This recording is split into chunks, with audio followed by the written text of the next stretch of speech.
It's IBC 2022 and we're on the Canford stand and I'm joined by Vita. Hi Vita. Hi. So we're talking Brexit and the challenges that UK manufacturers are possibly now facing when they're exporting their goods. Now tell us your story.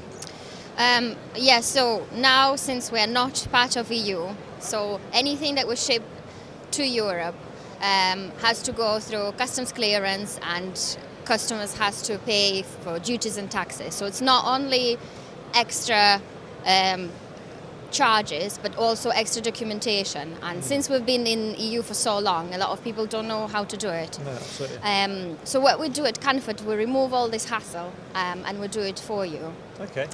So when we ship to Europe, we send everything as a single consignment and we look after all the documentation, we do customs clearance and we pay all the duties and taxes. Okay. So for companies that are based in EU, it looks like the goods came from Europe, so it's no difference as it was before Brexit. Cool. And your EU customers are paying no more than a UK customer? No, it's all the same. They don't pay any duties and taxes, they don't need to provide any extra documentation because we do it all for them. And actually through IBC we had a few of our customers who we deal with already and they were really appreciative and they were saying that not many people do that. No, I can imagine. Some people call it magic. It's like, we don't know how you do it, but the stuff just shows up and we don't need to do any extra work and don't need to pay anything extra. Wow. So whereabouts is it shipping to in France? Well, it sounds France, but it's not. So we have a solution for both for small packages, so we ship through UPS, and for bigger packages we work with a forwarder called Europa. Okay. But when we ship UPS, the goods actually go to Germany, but the paperwork is done in France. Right, okay. It's because we have sales office in France and we are VAT registered. That's the reason why we can do it for our customers. Fantastic.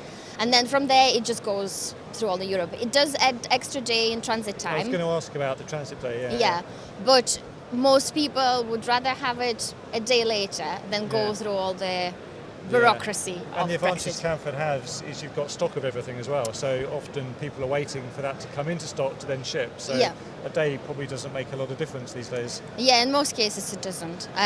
We can still manage urgent stuff, but it's just extra day. It's not extra week. No, and ultimately it doesn't really matter the route it takes. The key thing is anybody in Europe ordering Canford items is hassle-free, paperwork-free and charges-free. Yeah, everything free.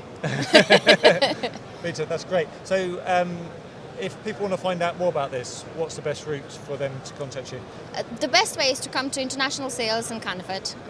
Currently I'm looking after it, so just speak to us. If something doesn't make sense or I haven't explained it really well, just ask again, I'll walk you through and say what's happening and how we do it. Cool, and what's the best website? Canford.co.uk. Vita, thank you very much indeed. Thank you. Do check out all the information on the post-Brexit solutions from Canford. It sounds like a fantastic solution. For everything else we're doing at IBC, check out kitplus.com.